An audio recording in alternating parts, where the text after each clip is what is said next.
All right, let's dive into a really unique and pretty high-stakes winter forecast for 2025-2026.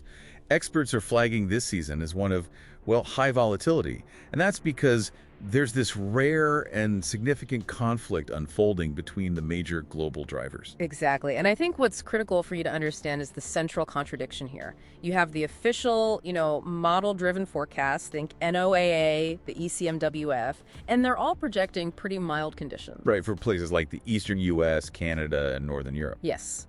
But our analysis, and that of many others, suggests those models are significantly underestimating the risk. The risk of what, exactly? The risk of sudden, severe, episodic cold snaps and really high-impact storms. So it's a battle. You've got this mild baseline oceanic state fighting against a powerful dynamic atmospheric override.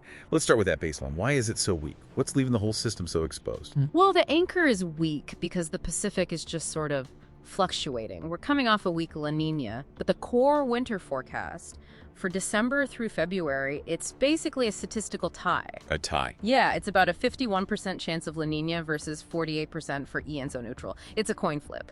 And when you don't have that strong, stable El Niño or La Niña anchor, the atmosphere is just highly susceptible to getting, well, completely knocked off kilter from above. So if the baseline is that fragile, what's the big disruptor we should be watching?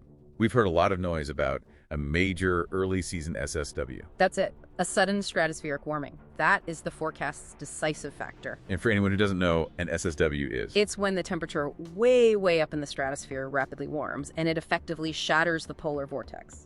And this isn't some long shot guess. There is really high confidence because three very rare precursors are all aligning. Okay, what are they? First, we have a confirmed easterly quasi-biennial oscillation, the QBO. Think of it as the direction of the high-altitude winds, and right now, they're perfect for disrupting the vortex from below. Says one. Second, we've seen anomalous, above-normal snow cover across Siberia in October. When you combine those two with the timing a consensus forecast for an early SSW event in November or December, that is a very, very powerful signal. But the stratosphere is miles above us. Yeah. How does a breakdown way up there actually lead to a blizzard where we live? We hear this term coupling downward all the time.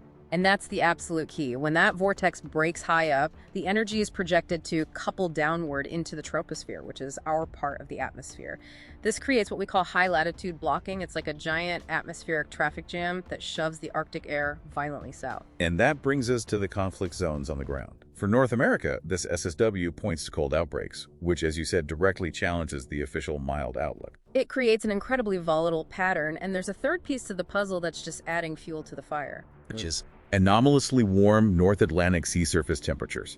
Some are at record levels. So when that SSW-driven Arctic air dives south over the eastern U.S., that warm water provides immense moisture and energy. It's the perfect recipe for explosive cyclogenesis. So rapidly intensifying storms. No. Or Easters. Exactly. High-impact coastal storms. Now, over in Eurasia, the forecast sounds almost bipolar. Yeah. Severe cold in Siberia, but a battleground in western Russia. That's a perfect way to describe it. You have this brutal Siberian high-anchoring severe cold, but then you have anomalous warmth and moisture being pulled north from the Black Sea, and it just violently clashes with the edge of that cold. That collision creates an exceptionally high risk for crippling freezing rain and ice storms around, say, the Moscow region. And for Western and Central Europe, does the SSW increase the risk of that beast from the east pattern returning? It absolutely does. It promotes a negative NAO, the North Atlantic Oscillation, which blocks the mild Atlantic air and lets those multi-week cold spells push deep into Europe. So let's bring this home.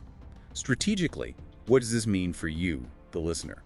This isn't just a weather forecast, it's a forecast for extreme volatility. It points straight to energy markets and logistics. You have to expect extreme volatility in natural gas and electricity prices because these cold outbreaks will cause sudden unpriced demand spikes. And for transportation, that high risk of crippling ice storms in the U.S., Northeast, and Western Russia means contingency planning, well, it needs to be happening right now. Which raises the big final question. This entire chaotic forecast really hinges on one thing. That SSW successfully coupling downward, if it fails, if it doesn't connect. Then the mild baseline wins. That's the primary uncertainty you need to monitor. If that SSW stays decoupled, the mild ocean state will likely dominate the season. The difference between those two outcomes is the difference between an average winter and a truly high-impact chaotic one.